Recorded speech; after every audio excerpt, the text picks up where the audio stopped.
Buenos días, mi nombre es Manuel Alfredo Hernández Wolpes y como parte del trabajo que está desarrollando el Departamento de Física de la Universidad de Camagüey y también como resultado de la experiencia de nuestros profesores, hoy les vamos a llevar algunos ejemplos de solución de problemas de algunas de las físicas que se imparten en la universidad. Específicamente ahora vamos a tratar el método de solución de problemas para cuando tenemos movimiento de traslación y rotación aplicando las leyes de Newton. Muy bien. En física resulta extremadamente importante desarrollar o representar gráficamente los problemas que tengamos delante. Es por eso que el primer paso de este método es la representación gráfica de la situación física que se tenga en este problema. De acuerdo a eso, luego de hacer el esquema, pues el estudiante debe identificar el sistema físico que va a estudiar. ¿De acuerdo? Más adelante, cuando veamos el problema, se darán cuenta que aquello le llaman identificación del sistema físico. Después que se identifique el sistema físico, para cada cuerpo que componga ese sistema, el estudiante tiene que identificar el tipo de movimiento y qué modelo puede utilizar para describir el cambio de estado de movimiento.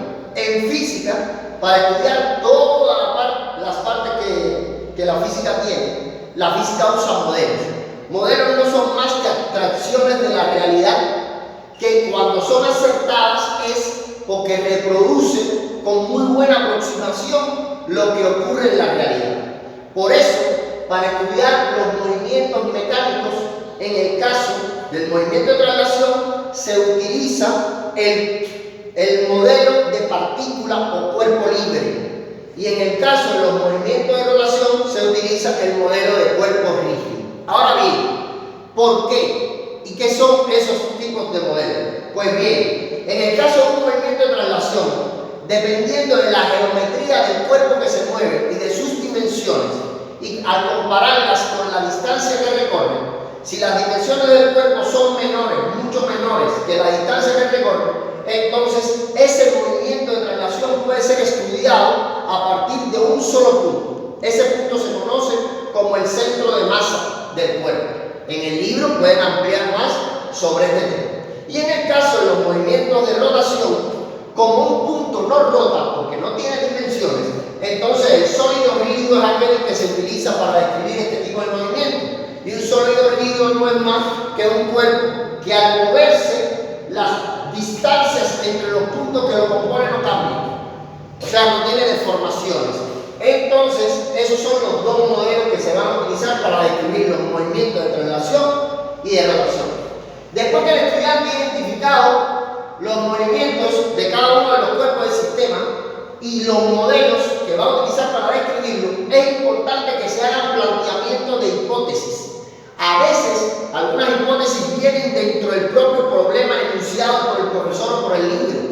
Sin embargo, hay otras hipótesis que deben ser planteadas por las personas que van a resolver el problema de acuerdo a eliminar complejidades del tratamiento físico-matemático del problema.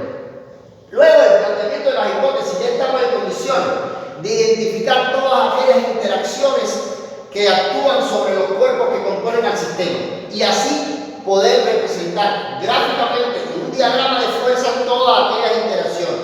Recordemos que para estudiar los cambios de estado de movimiento desde el punto de vista dinámico, pues lo hacemos a partir de la segunda ley de Newton. Y esta ley no es más que establecer una relación entre la sumatoria de todas las fuerzas que actúan sobre un cuerpo y el cambio de estado de movimiento que experimenta ese cuerpo, el cual siempre está orientado en la misma dirección y sentido en que está la resultante de todas las fuerzas que actúan.